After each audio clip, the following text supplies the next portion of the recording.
And I think it's also realizing that once you become a venture-backed company, you're now working for investors. And that's a very Yeah. different dynamic. And I like the dynamic. I think if you have the right investors, they act as good partners. But you have to recognize that they are your partners at that point, and you do work for somebody. This is Funded, a show where founders who raised millions in venture capital share the gritty side of what it actually took to get that money in the bank. I'm Jason Ye. Not too long ago, I was trying to get my ideas funded. And back in the day, I was a VC listening to founders pitch me for money. Give me 6 hours to chop down a tree, and I will spend the first 4 sharpening my axe.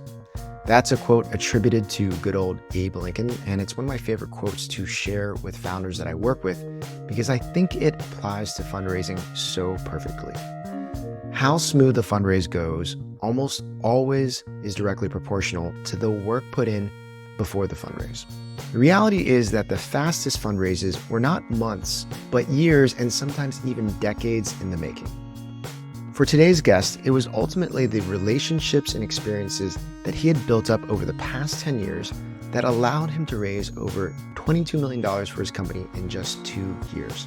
That guest is Scott Kriz, co-founder and CEO of SGNL. This wasn't his first run at raising capital from venture firms, though.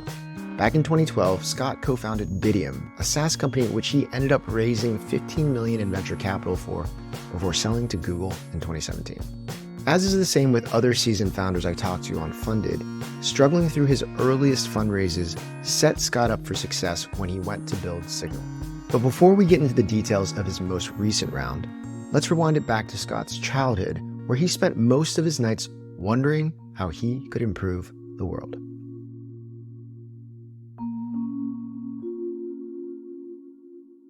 Yeah, I grew up in a suburb outside of Boston, and I was pretty quiet kid. Very driven. So like in the academics, I was always just like pushing myself really hard, but very introverted. And I'm still actually really introverted, although I guess you learn some skills on how to fake it or along the way. Um, yeah, I think I remember some of my first memories are when I was, maybe 10, 11 years old, and my dad walking into my room at night with the light still on at 11 o'clock. And I'm sitting there with a piece of paper, like writing things down. And he would ask me like, what are you doing? And I was like, oh, and it was like weird things. Like I would take like a product. And at the time, one of the ones I remember was a toilet seat. I thought the toilet seat could be improved. And I was like, I think the toilet seat could be improved. And I was just like, and my dad probably thought I was crazy. And so, he was a management consultant, and he would kind of talk me through what I was thinking about. And so it was this constant like focus on things that I thought were broken and how they could be fixed. And it really there was no direction to it. It wasn't like there wasn't a why. There was just like a underlying frustration of things that were broken and things that I would want to fix. And that like Nice. never stopped. It was like a different thing every day. And like it did probably drive my parents a little bit crazy, but most of my time was spent, academics. I didn't have a ton of friends. I had some close friends, but yeah, just this constant like focus on problem solving. And I Yeah. gravitated toward doing a lot of math and science in school, and that led me to eventually getting my degree in engineering. And so I guess that was kind of the start of like, well, I don't know what I want to do in life, but I know I like solving problems. So what in the world am I going to do when I'm in school? And it was kind of Right. an assumption that everyone would go to college at that point. Yeah. So it's one of the type of stories that I hear a lot about founders and just having this insatiable curiosity and wanting to continue to iterate and fix things. And it's probably a story you've told before about your background getting into startups.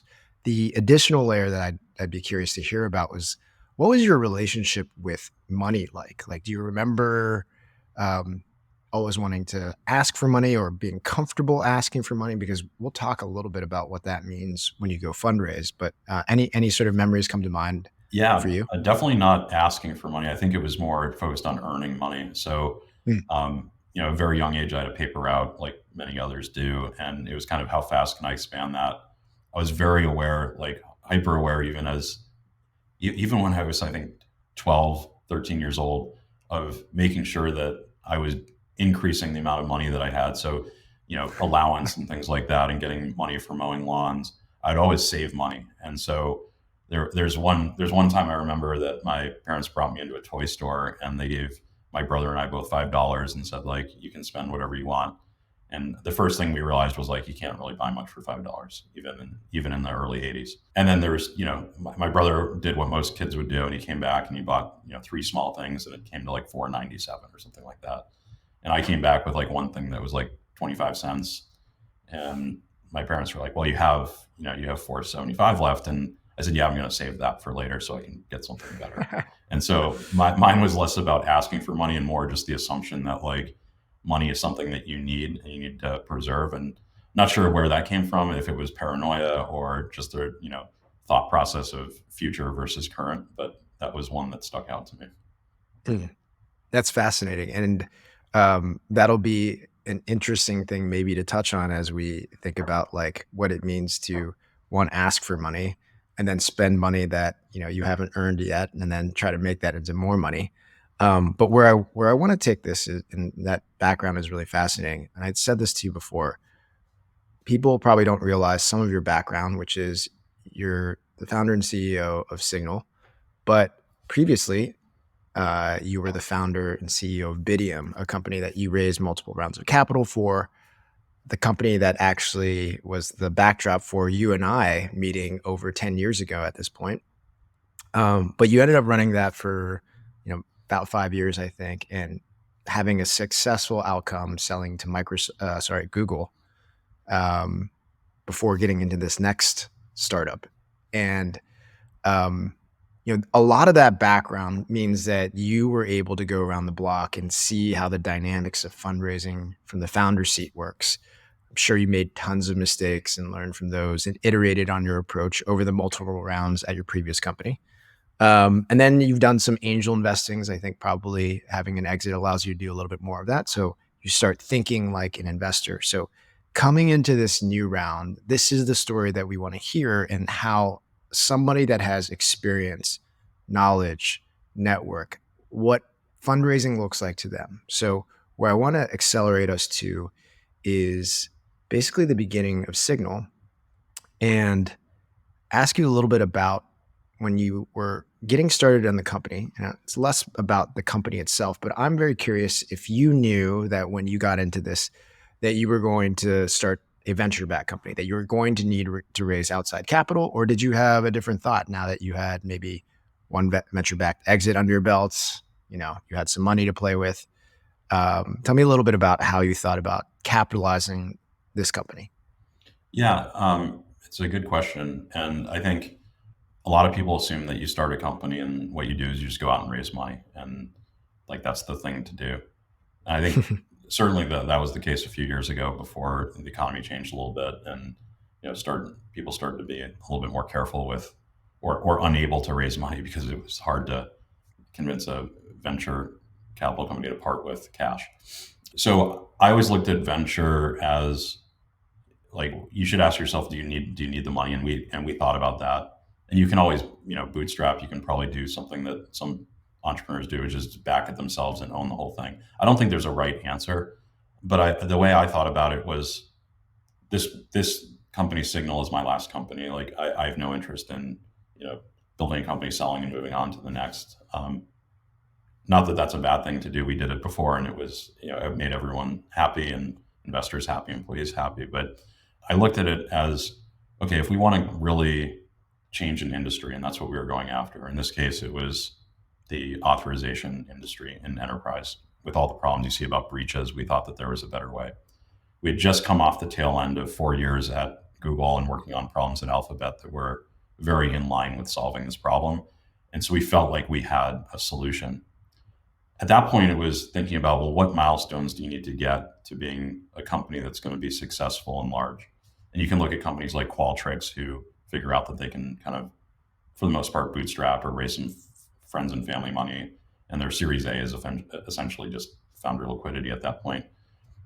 And you kind of you do the backward looking and say, if you need to get to a certain milestone, how do you get to it? And does it require capital to get there? And for us in the industry that we're in and the competitors that we have, which are some of the largest companies on the planet, we felt that one of the things that we needed to have in order to achieve our goals was to get the right team, and to have the right people is not cheap. You have to pay them somewhere around market. You have to give them high upside on a potential exit, whether that's going public or an acquisition. They understand these dynamics. So for us, raising capital for the new company was about how do we get to the next milestone. And that's actually how we came up with the amount that we went to raise. I think a lot of, the last company, Bitium, that we did, we didn't really know what we were doing. And I think we know a little bit more what we're doing now. But at the time, that was, let's raise $1 million because that'll enable us to hire some people and do some things. This time, Very finger in the air, right? very finger in there. And a lot of it is, right? Like, even if you do the math and the calculation, you're still putting a factor of safety on it. You're still guessing on assumptions, but you have a little more experience to be able to give a rational answer to, like, this is how much money we're raising. We think it should last us between 2 and 3 years. This is the team we want to build and the milestones that we want to hit. And if we do hit those milestones, that puts us in a good position to raise a future round. And I think it's also realizing that once you become a venture backed company, you're now working for investors. And that's a very Yeah. different dynamic. And I like the dynamic. I think if you have the right investors, they act as good partners. But you have to recognize that they are your partners at that point, and you do work for somebody. Yeah. So, Well, Scott, I'm going to pause you there because you have a very measured way of thinking about how you're starting this company, and it's very clear, right? It doesn't have the frenetic energy that I encounter a lot with first time founders, where you can feel the uncertainty around some of the things that they're trying to get done, and it's because they don't know, they haven't seen it before. But because you're so measured and clear about things, you kind of glazed over a couple really, really important points that I want to make sure we underline, and I'll ask you some clarifying questions. But this idea that the capital that you raise should be tied to a milestone or something that you need to accomplish, as opposed to some amorphous bucket that you can access when you need, is super important. We don't see that enough within first time founders because I think they're just unsure of what they can get done. But you had a better sense for what you would get done.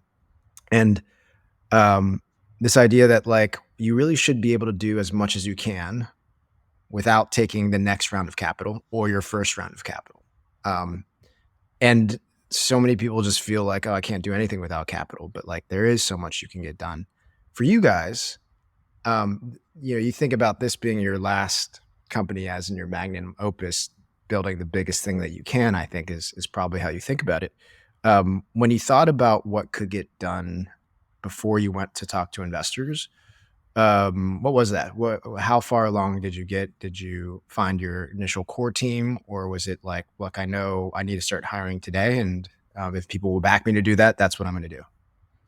yeah, October 5th was my last day at Google and my co-founder's last day at Google. October 6th, we incorporated our company. We had our round closed by Thanksgiving. There Okay. were two. There were Let- two of us in a PowerPoint, and that was it.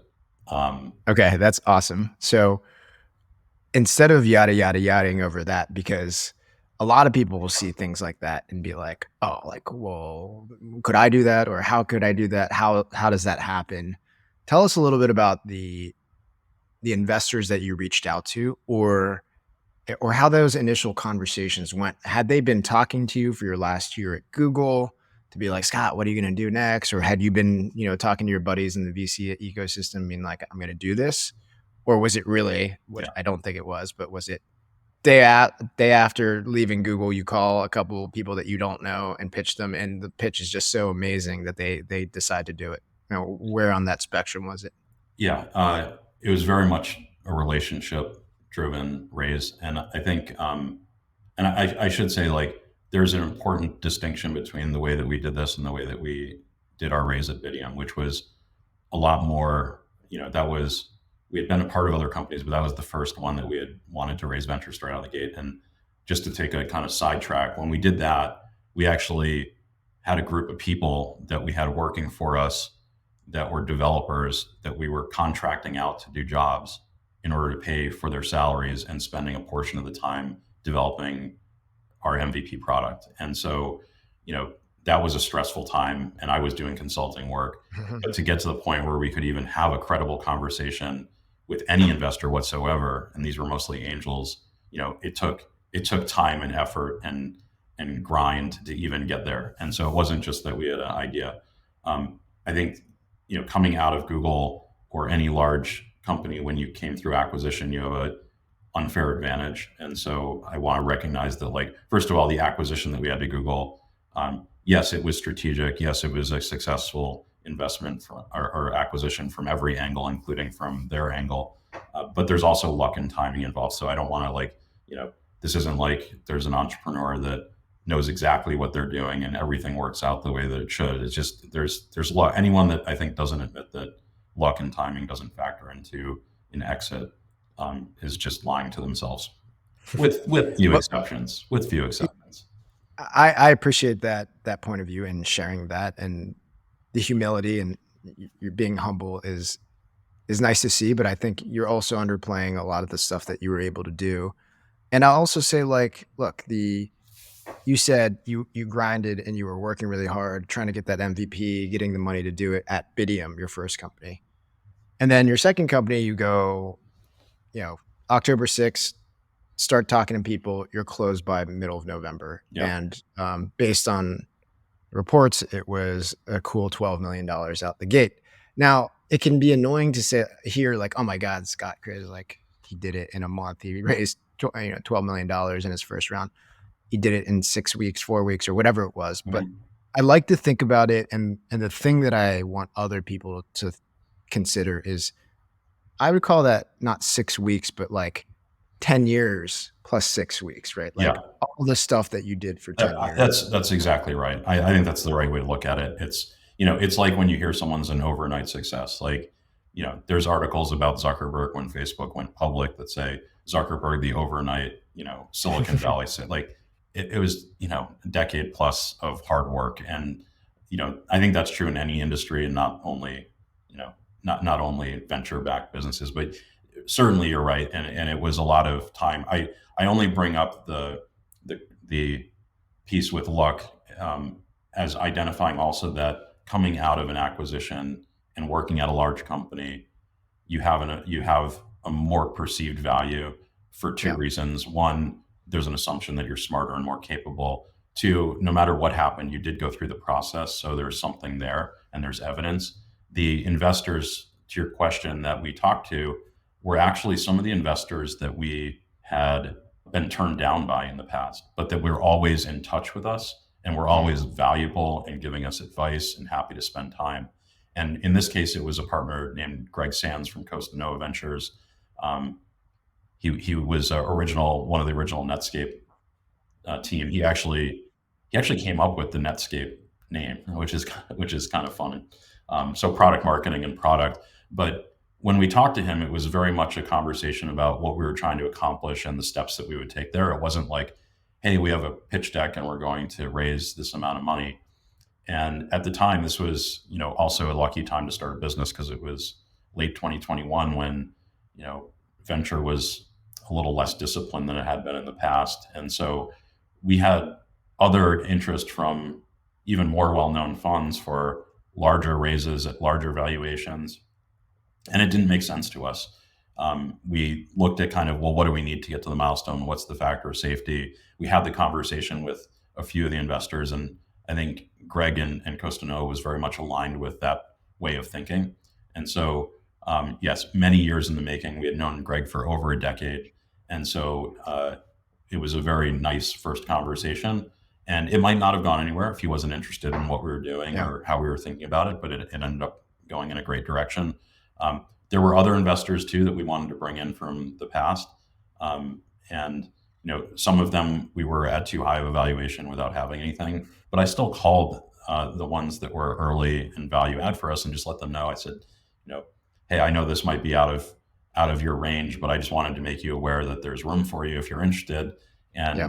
And for the ones that it clearly was out of their range, more the kind of seed focused funds, they said, man, that's crazy. That's a really high valuation. I said, I understand what you're saying. I understand your model. And to your point, having a little bit of the experience on the investor side helped with having those conversations where it's just a natural conversation over Yeah. coffee, right? It's not like some stressful situation.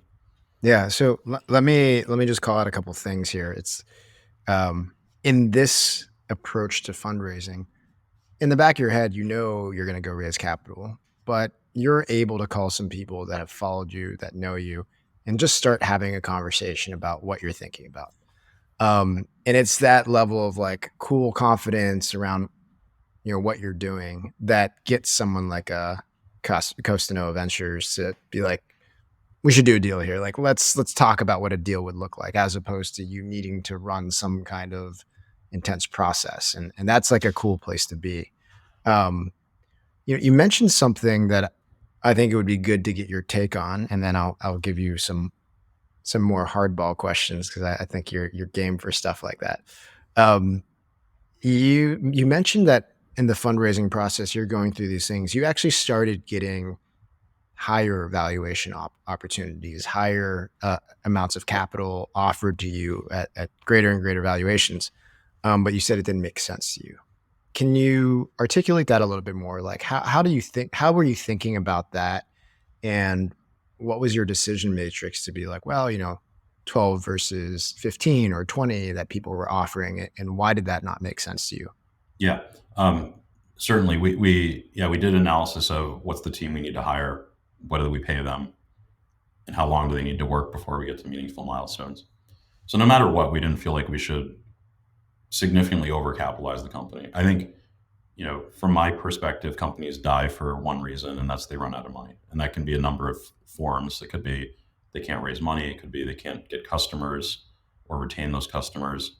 There's other, I think, obscure examples of like something really going weird and wrong, but it all leads to running out of money. And Yeah. so having that little bit of buffer, I think, is important. And for turning down the higher valuations, look, I think of venture as a true partnership if you find the right partner, especially at early stages. At later stages, it becomes more transactional and more of kind of shopping commodities from a PE perspective. But I think early on, it's about finding that right partner that is willing to look at things correctly. I think one of the worst things I've seen is first time founders, mostly first time founders, trying to maximize their value straight out of the gate. And it ends Mhm. up in a weird situation a lot of the time where they have strange terms coming in later on future rounds. They're unable to raise money. They have to do down rounds. They have to recapitalize. Like it just gets messy. And I think um, it's hard enough to run a business and try to grow a business. To introduce even more complexity on things that are just unnecessary seems to just add stress for no reason. So we didn't want to go down that route, and we wanted to make sure that early investors also have the biggest outcome in a good situation. And we've Yeah. always kind of just seen it that way. They're taking the most risk, and so that was part of the calculus as well. Got it. So, not all about the headline number. It's like the people that you're working with, having a good relationship there. Also, making sure that even if you are able to raise a lot of money in your first round at higher valuations, like you want the eventual multiple for your initial investors to mean something. Like you want everyone to win around the table. That all makes sense. Now, here's another take on what you did, and I'm curious to hear how you think about this. I was actually going back and forth with an investor friend of mine who's been on the podcast before, Julia Lipton. And this was actually on Twitter. So she was talking a little bit about overcapitalization at the earliest rounds. So while you did raise less than you could have at lower valuations than were offered to you, you still did raise $12 million dollars on a PowerPoint presentation. Mhm. And um, it's a very different way of approaching your first build out. Your initial steps within a company. A lot of people think about like validating product market fit, building the product, validating product market fit, then investing money to scale that product. When you think about taking in $12 million dollars right away, like how do you earmark $12 million dollars for yourself? Like, is that what you need to build the product, or is that like how you're going to build the product, then scale it? I'm just curious how you think about Yeah. a big round like 12 in the beginning. I really like the point that Scott made about finding the right partnerships early on rather than trying to maximize value and shoot for the highest valuation. This can be hard to understand for less experienced founders, but it's a common refrain for founders who have been around the block. When we get back from the break, We get to hear why Scott chose raising $12 million for his seed round and why he decided to raise a strategic round after. Like many of you, my last venture-backed startup was a SaaS business. In that company early on, we had the opportunity to sell into a large enterprise, but ran into some walls when they asked us if we were SOC 2 certified. Not only were we not certified, we also found out that it would take our small team a ton of time to get that done, and so we ended up abandoning the deal. If you haven't run into a situation like that where a potential customer or investor is asking if you're SOC 2, HIPAA, GDPR, or ISO 27001 certified, you probably will soon. But unlike me, you could use a company called Vanta to help. Vanta helps automate up to 90% of the compliance work, getting you audit ready in weeks rather than months, and eliminating up to 85% of the costs. Not only that, but Vanta can start small with you and scale up as you grow, helping you land bigger deals and earn customer trust. The best part is, Vanta is offering funded listeners $1,000 off for going to vanta.com/funded. That's VANTA.com/funded for $1,000 off your service. Check it out. Yeah, I mean, I think 12 is big relative to a lot of companies, but I'd say it's also small relative to other companies. And the reason I say that is there are certain things like enterprise software where we're selling completely to the enterprise. That if you look at historically what it takes to go to market, there's two ways you do it. You either start with SMB and build your way up with an MVP like Salesforce did, or you go for enterprise straight out of the gate, which means you need a buffer of time to build something that's suitable and enterprise ready. So, I actually think of it as very capital efficient to get to that goal of being able to sell to an enterprise. So it becomes more of what in the formula is necessary to get you where you need to go. So I'd also add that MVP, concepts of product-led growth, they're very different concepts in enterprise. Yeah. MVP is, minimal means a lot to an enterprise, and they won't do business until you can get to a certain point. And I can talk about some problems we encountered with that a little later too. As far as product-led growth in enterprise, from my perspective, is really product marketing. Like Yeah. you might sign a contract where the customer's never even seen the product. So, how do you think about that, and what does it mean to grow that customer? Is it documentation on doing deployments? Is it best practices on configuration? So it's a very different game. So I think, to say 12 million is a big round, I actually think it's a super capital efficient way to raise money for an enterprise offering that's going to take you 2+ years to even get it out of the gate and in the hands and operating inside of a customer environment. Love that. And that is a good transition to really what we wanted to talk about, which was your most recent round. The most recent round, at least, was listed on Crunchbase at the December of 2023, which I don't know announcement dates versus when that round was actually done. There's always some sort of buffer, but let's say it was only a couple weeks. Like that's essentially a year after you announced the round, your first round of capital, and what you just talked about was the fact that it takes a long time to build the product that you need to sell. Yeah. And, sales cycles for enterprise companies are 6 to 18 months sometimes, depending on how big of an installation we're talking about. And so I wonder if we can zoom into whatever point in time in 2023, you start thinking to yourself, we raised $12 million, but we should probably raise more. Like, this is fascinating to me. Just even reading the tea leaves of Crunchbase, I'm like, oh, what was going on to make this happen? Yeah, it's hard to tell without talking to the people involved. That's for sure. Yeah. So it had been closer to 2 years because we closed the round in 2021. We didn't announce it for. Okay, got it. And frankly, we didn't really see a reason to announce a raise. Like. I just read those and I kind of assumed that October announcement was 30 days after you closed. And I was like, why would Scott do that? Okay. Yeah. So this makes much more sense. Yeah. So we closed the round and didn't announce it. We didn't really see the value of what do we really need to be in TechCrunch? Like, what's the purpose? And for us, the whole point of that phase of the company was milestone based, and it wasn't to generate customers. it was to get some early proof of concept interest, but it was Yeah. more for recruiting and building a team. So the reason, though, to your question, the reason that we raised another round was really for strategic purposes. And I think when we started to go to market with proof of concepts and go into them with large companies that, when I say large company, I mean over 100,000 employees, and we've had a few of those. We started to get some questions around stability of the company, which is not uncommon. And Right. in the form of, how do we know you're going to be around in 5 years if we're going to be spending 6, 7 figures on annual contracts, which is our price point? And there's really no good answer. If you're going to be honest with the customer, the answer is, well, you don't. And further, like, you could ask that question of a Series C company, and they would probably answer the same if they were being honest. Yeah. But granted, earlier is riskier. And so we thought about it, and we said, well, how do we have more stability in the market? Perception, but also reality. And we also thought about it as, like, who could help us actually get to market with customer bases that are consistent with who our ICP is. And so we got introduced to Cisco, and they, were a potential customer also at the time. And they looked at us and said that this fits really nicely in with how we think about authorization.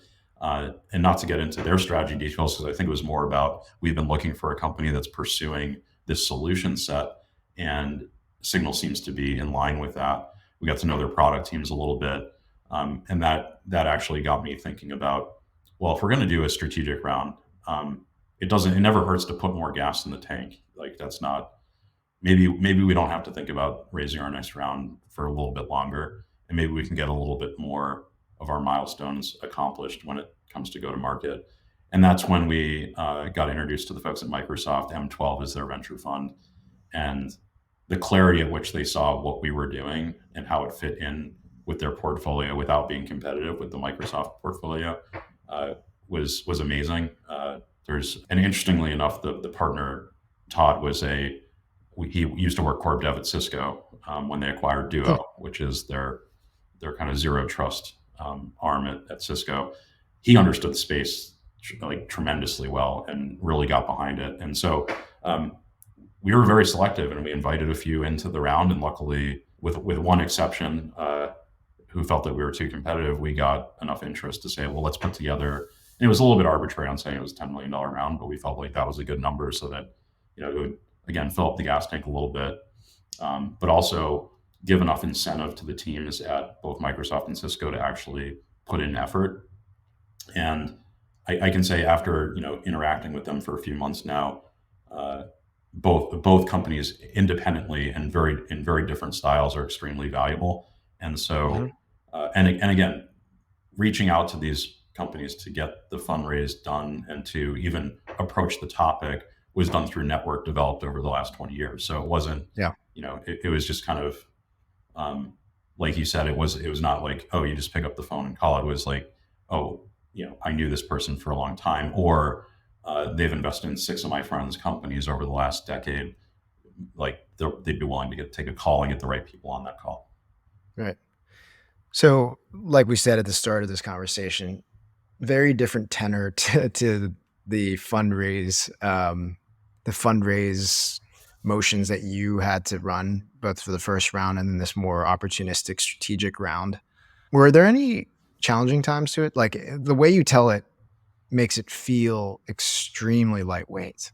And the answer could be like, yeah, this time around I had no challenges, but wanted to dig a little bit deeper and see if there's anything, either like internal struggles or, personalities that you had to run into. Like, what were some of the worst parts about this?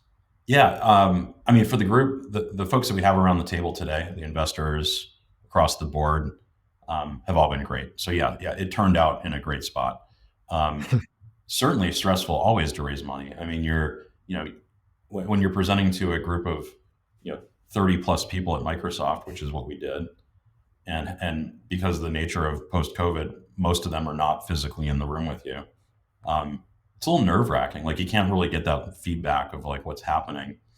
But I always took the approach of like, it's a partnership, and if it's a partnership, it's going to benefit everybody. And so if you see it through that lens, I think you don't worry so much if like you get turned down, because it's a mutual thing, right? It's like it would be like marrying the wrong person. Like nobody wants Right. that. And Right. so I think that's kind of the lens. But to your question on like, yeah, there were some prickly people around. When this was a seed round of $12 million and possibly more, there were some pointy elbows, and you got to see some personality, which I frankly thought was surprising. We One of the things I did when we raised that seed round is I asked for introductions to potential customers. And my thought process was twofold. One, if I get put in touch with potential customers that would bring revenue eventually, that's selfishly great for us in the company, even if we don't get that investor. But on the other hand, from the investor seat, it gives them an ability to talk to someone that would be a Yeah. buyer, Due and maybe they're going diligence. to tell, yeah, maybe they say something terrible about us or great about us. I don't know, behind closed doors away from me. But at least it gave them that level of transparency, and also gave them the confidence that I'm willing to put that on the line and say, like, yeah, like we invite someone in to have the conversation. And so we did get some potential customers. We actually eventually got one of those early advocates that turned out to be an advocate as an advisor, Joe Sullivan. He was the CISO of Uber and Facebook and Cloudflare at the time. Amazing guy. But there was one in particular. I'm not going to name the fund, but there was one investor early on that really wanted to do the deal, and it was someone I knew from LA from raising money in the past, and he was at a different fund. And I thought he was a really nice guy, and everyone that I talked to that had taken money, confirmed like really easy to work with. Introduced me to some people that were potential customers. The introductions were okay, but I was tremendously grateful for him making those introductions to potential customers. But they weren't great. They weren't the exact right buyer. And that's not, I still thought that was a very positive thing. At the end of Yeah. the day, because of the long term relationship with Greg and Costa, we decided to go that direction.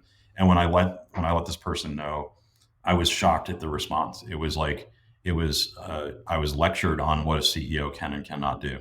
Like I could take, don't I know that I can take money from them also? And I said, of course I know that. Like I've done this before. I can take Yeah. money from whoever I want or not. Yeah. And it came in and it got really uncomfortable. And I was on speakerphone because I use speakerphone a lot because I'm using my hands. And my wife was like walking through the room, and afterwards she's like, "Who was that?" And I said, "It was Yeah. this." She goes, "Well, it's a good thing you didn't take money from them." I said, "I know." And so there are those weird situations where even looking back, like I can't rationally figure out why that person would do that because it doesn't help them in the long run either. Um, Yeah. Very much not so. and it's a very known fund with like a very large fund, and it's a partner. So it was I think just a little bit of bruised ego. Sure. I think they felt like there was an expectation I set that they were going to be the go to for us, Yeah. which I was very You're clear. like, come on, Scott, reciprocity. We made 2 intros for you. Yeah, and I tend to like I'm pretty forgiving. I tend to think like maybe that was a bad point in that person's journey at that company. Maybe they were trying to maybe Sure. they had done some internal promising that the deal is I don't know. And I'll take the assumption that it was a misalignment in communication, but you know certainly you run into these things. And um, luckily, if you've been through it a little bit or you have people that have been through fundraising before, you'll hear other similar stories, maybe not about the same person, but you know it happens and it's unfortunate. But you kind of have to have thick skin on that stuff and stick to your guns and remember that this is why it's so important to be selective about the people you raise money from, because if Yeah. that's the true colors that came out in that instant, imagine what happens when things actually get hard and things aren't going Yeah. well. Which, every company, even high flying ones like Signal go through. I don't wanna leave you, mulling over the negative interactions. I kinda wanna ask you, I love asking this last feeling of like, you raised 12, you added another 10, um, especially when you added that strategic round and got other big players involved.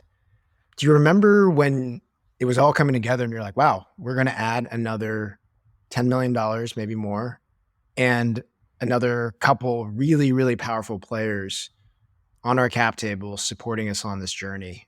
What was the initial feeling like afterwards? You remember where you were? Like, do you remember what, like, um, really put the stamp on the deal that it was gonna happen? I don't really have like a memory. I don't like a specific moment where I was, and I think to this day, all of it still sinks in over time. Of like, wow, we have this company. But I think some of the more important things I think about is, we have 25 full-time people that are some of the most amazing people that I've ever encountered in my career. And so I tend to focus more on that. We're not, it's very hard to get me to celebrate anything that has to do with fundraising. I think, but to your point on the credibility side, I think it's, having Cisco, Microsoft, and then the original investors of Costa Noa, et cetera, involved. That to me is good validation. I actually tend to think of it more as pressure than as something to celebrate, because I think, like, okay, wow, there's something not only validated by what we're seeing in the market, but validated by people that really understand the go-to-market side and how to build large businesses. Like, Yeah. we got to make this work. And so, I think one of the companies we had, one of the all hands we had right after the raise, when we were telling people that we had just finished the raise, was like, well, what does this change about how we're thinking about headcount? And that comes from a lot of places of like, we need more people on my team to, but the answer was like, we're not really changing anything because we have the right team. But what we will think about is, as we do onboard more customers, we're going to think about how do we augment the team to support that, and how do we bring on more, folks that are focused on site reliability or DevOps. And I wasn't sure how that was going to be received, but I think it was really well received by the company, because it's the responsible thing to do, and it's actually the logical thing to do, is to not just say, we raised money, let's grow as fast as possible. We do want to grow as fast as possible, but we want to Yeah. hit it in the right order so that we don't misstep. So I don't know that we ever really celebrated. I think there was never that exhale moment. I always, with any of these milestones, I always think like, okay, what's next? Like, what's the next step in this journey? Versus like, that was awesome, because Yeah. it's important to keep the gas tank full. It removes some level of anxiety and stress, but it doesn't. The reason you filled the gas tank is because you have a long journey in front of you, and so that's where I tend to focus, is like, what does that journey look like, and what do we need to do, and try to. I think a lot of this is, especially in enterprise software, is creating urgency where it does not exist, because there's Yeah. never a deadline, right? There's always a deadline, but it's always self-imposed. And Yeah. so yeah, not a ton of celebrating, but it definitely feels good to have to have that type of support, and to have, more specifically, like, such great people behind it. And to Makes your sense. original point, like, you can save yourself so much time on making mistakes, because if you talk to people that have made more mistakes, like, that's where you get your value. And Yeah. hopefully you don't make the same ones, and maybe you make it half the way. Well, Scott, I think part of the reason you're so successful is that you keep looking forward and keep going and keep going. But I do hope you and your co-founder have a chance to, reflect on the milestones along the way and the accomplishments up to this point, because it has been very cool to watch. Um, the last question I have is, you are on one end of the spectrum, the other end of the spectrum from where a lot of our guests are. But I want to go even further and say that I noticed that you do a decent amount of angel investing. I think by being part of the LA ecosystem and SF and Google, you get to see some of the earliest stage companies, talented people who are just about to start companies. Any ones that you want to mention, like individuals or companies that are just getting started that you're excited about? I mean, I'm excited about every single one of my investments. I wouldn't have done any investment unless I was really excited about it. Like, one of the original investments I did was actually before we started Bitium. I think it was 2010, and I wanted to understand the dynamic of, what does it feel like to have your money into something. I didn't have very much money, so it was like, Mm. it was a disproportionately high check to what I had available, but it's a very small check. And that was a company called ID.me, and at the time it was something very I know different. it. And they are cranking, and I don't have the, like, inside, and I don't have, like, observer rights or anything, but if I had to guess, I think it's one of those companies that's going to go public in the next couple of years. Your very first investment? The Oh, very first, yeah. And so, but I've had everything. I'll share. One of them that you probably know was Pipe with Harry Hurst. So I was in on the first round of that, which was a great outcome, even selling in secondary, like, within 18 months, and it still continues to keep going. I've had other investments that closed down early and returned partial money to investors. I think that's the worst. I'd rather not get money back, because I feel like that means that someone wasn't willing to pivot in the right direction. But I understand like it takes a certain amount of, I don't know, confidence in your decision to say like this is not working, and so I really think highly of that person. But I don't love those type of scenarios. There's a few companies that I really love because I think the spaces are hot, and so privacy dynamics is one, and that one is focused on synthetic data. And so I think there's, especially with everything that's going on, and they do a specific thing in synthetic data. Synthetic data is a broad area, but with everything that's going on with AI and being able to create models, you need underlying data, and sometimes that data is not Yeah. available. So that's super exciting to me. Um, One of my good friends started a company called Outrider in 2016, and they effectively do the logistics of how trucks move around trucking yards and do it without people, with fully automated. And so they went on from their seed round to, I think, Coke Industries was their last investor, and they're going to, I think, go GA this year with a lot of Wow. large customers. So those are the types of things I think are really just. But more than anything, the reason I'm interested in these is that, and the way I look at startups that I'm passionate about, really comes down to the people and the idea and nothing else. It's like, do I like the entrepreneur as a person? Do I like, you know, am I aligned with them from a values perspective? Are they passionate about what they're doing? And is the space have a big opportunity? And like, if those two things line up, you know, I don't know what I'm doing in investing. I'm not. I was never a venture guy like you were, but those two pieces of the formula are enough for me. And the other side is being used for due diligence. I get a lot of inbound of convincing people which fund they should go with, or Hmm. assessing. I can kind of look at the best of those and hopefully convince them to take a Squeeze a little check in. little check for me as well. Love that.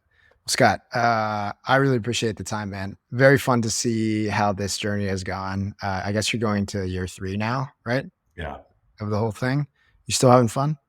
yeah. I mean, every day is more fun. Yeah, I think more than anything, like, if for my personality, if I'm solving hard problems and I'm doing it with great people, like, I don't know what more you can ask for in a career. It just, and if you accomplish things, you do it with great people around you. I just think that's the best case scenario. So, hopefully things continue to go as well as they're going right now. We have a lot of hard work ahead of us. It's going to be, these things take time, right? Like 3 years, I think of that, and that seems like the first step in a Yeah. in a mile walk. So I really appreciate you having me. This has been really fun.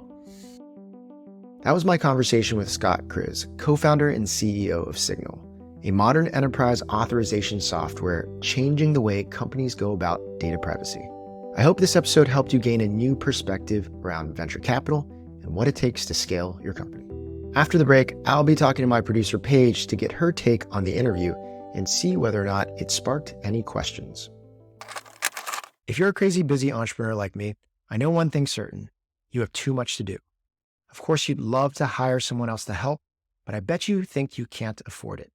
It turns out you can, especially if you use a recruiting firm called Agent, like I have in recruiting my last 4 team members. Agent specializes in recruiting overseas talent. Now, I know what you're thinking: not another virtual assistant hiring agency.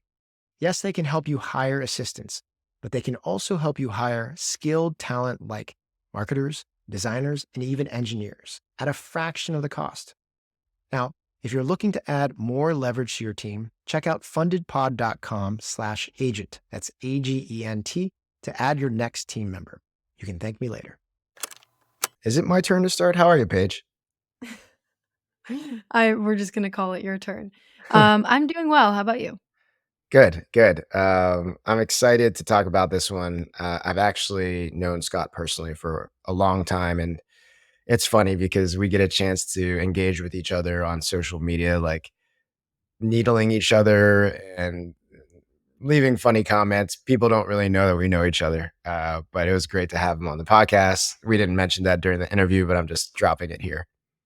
Yeah, no, he seemed like the first word that came to my mind when I was listening to this conversation was he's very eloquent. Like he's very well spoken. And another amazing example, which we see all the time on this podcast, of this archetype founder of like calm confidence. Oh, yeah. Like there's just something very trustworthy about him. Like when he's speaking, I could see myself as an investor being like, if this man says he's going to do X, I believe him. And honestly, I wanted to ask you because you have known him for a while. Was that like your first impression of Scott? Is that what kind of drawn you to him? I'm curious of your first thoughts around that. It's funny that you call that out. I feel like he hasn't changed in 10 years. I literally, he might have been the very first pitch that I ever took as a venture capitalist. And I actually recommended we did the deal, way back in the deal, way back in the Wow. day. But yeah, I feel like he's always had this like very zen, like calm way of talking, that sort of makes you feel comfortable. It's very different from a lot of the sort of nervous, frenetic energy that you'll get Yeah. with some first-time founders. But certainly after, over a decade of startup founder experience, a big exit, leading big teams, he is now like fully in that mode. Like he's only going to say something if, he knows it's great. It almost feels like, and he's only going to do something if he knows it's great. And he's only going to start a company if he knows it's going to be great. So it's like, it's kind of a investor's dream to find a founder like that. Exactly. And that kind of moves me into the discussion I wanted to get into with you is that there seems to be this recurring theme in this podcast, or maybe just, yeah, mainly in this podcast, of a lot of successful rounds that we've seen and heard here are always touching on this idea of like looping back to investors that have passed on them before and weird things coming up that they didn't expect. Like, Yeah. for this episode, he actually mentioned, which I found it extremely interesting, that he knew Greg from Cosino Ventures for over a decade, Yeah. and he had passed on him early on. And they had kept this relationship going for a decade, and he would go to Greg, like Greg would give him advice and would give him commentary and would talk to him. And I just wanted to ask you, is that a common practice? Because I know there's this idea of keeping the conversation going. An investor never wants to miss out on a deal. Yeah. No, for sure. I mean, I think hearing some of these backstories and people that have long careers and where the relationship started that ended up becoming an investor relationship, in the future is something great for younger first time founders to hear about, because I think there's this like nervous anxiety about wanting to move forward very quickly and not respecting the compounding nature of time, not Yep. respecting the fact that some of these most valuable relationships take a long time. And that is a disadvantage that you might have being new to the industry, being younger, being less experienced.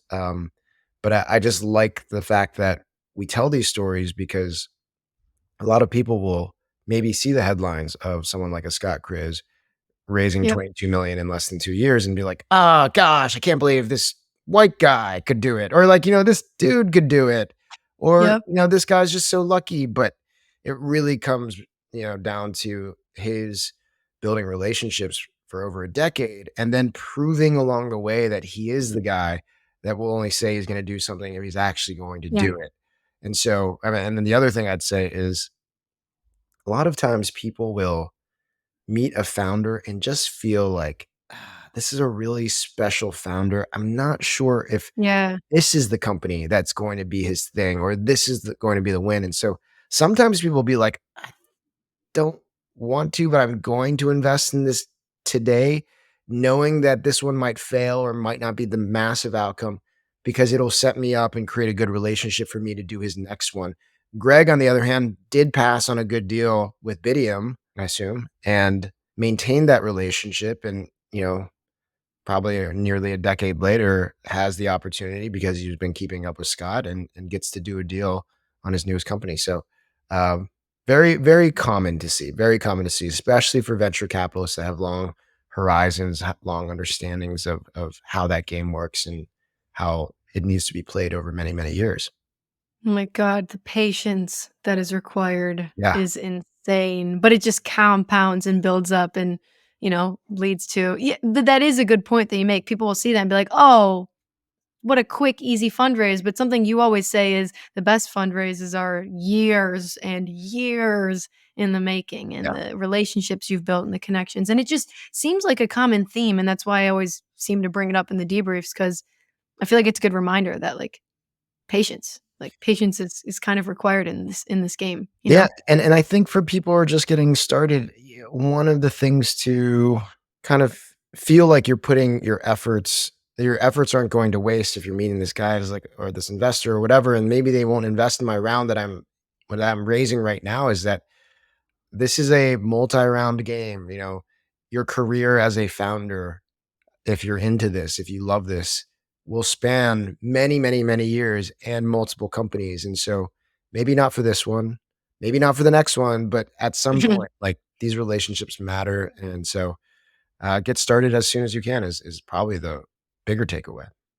Yeah, and I mean, I had a bunch of great takeaways from this episode. Another thing I really enjoyed that Scott touched on was how how founders tend to early on try to overshoot their value Hmm. with like valuations and things like that. And he was kind of talking about how the focus should really be on choosing the right partner off the bat. And I kind of wanted to hear your thoughts on how your own opinion of how early stage founders should go about deciding their valuation, like if it means that you might not have a good partnership if you choose the highest valuation, which is something that Scott passed on himself, and he chose the right partner. Yeah. I mean, I think the thing to like call out is that, that very wise approach of choosing the best founder rather than the best valuation is not the most obvious thing for a first time founder to follow, Yep. because you do realize that even at your earliest days running companies and running startups, you do realize that equity is value, and you do realize that you should be ascribing some sort of dollar amount to what you're doing. So the more that you give away, the more money you give away, the more ownership you give away, and that going for a higher valuation helps you retain ownership. So that's one thing. And then the other thing that makes it challenging to follow that sort of wise advice is that there is a lot of ego associated with startups a lot of the time. It's like, Yeah. I want to be able to show everyone that I raised at a high valuation. I want that validation. I want to be able to share that with the world. But there are many reasons outside of the picking the perfect partner that high valuations aren't always the best thing. And we talk about this in different episodes. We talk about this in the back channel, but the idea that a high valuation in today's round may set you up for a very difficult fundraising in future rounds. That's one thing we talk about. But when it comes to just focusing in on what Scott said about a great partner, the thing to note is that if you're running a venture backed startup, it is a 10-year journey, right? A Mm. lot of venture capitalists, when they say like we're investing in this company at the earliest stages, it's like we expect not to be able to see liquidity, a sale for 8 to 10 years. And so you really have to think about the long game here. You really have to think about, is this someone that I want to spend a lot of time with? Is this someone that I'm going to trust and feel good enough to pick up the phone, call them when something's going wrong? Is this someone that I trust to have my best interests at heart? And those are really important things and worth the trade-off of, percentage points in order to actually get. So hard for someone who hasn't ever done it before to understand what it could mean to have a bad partner. But for founders, Yeah, sometimes you gotta learn it the hard way. yeah, exactly. And I'm sure Scott has run into some, not maybe not his major investors, but he's probably had some investors along the way that he rather weren't on his cap table. And so when he Mhm. has that experience, he can go into his new company being like, for sure, my major investor, like my big lead, the person that is going to spend tons of time with me, for sure, I'm going to trade off percentage points in order to get an investor that I feel very, very comfortable with. Yeah.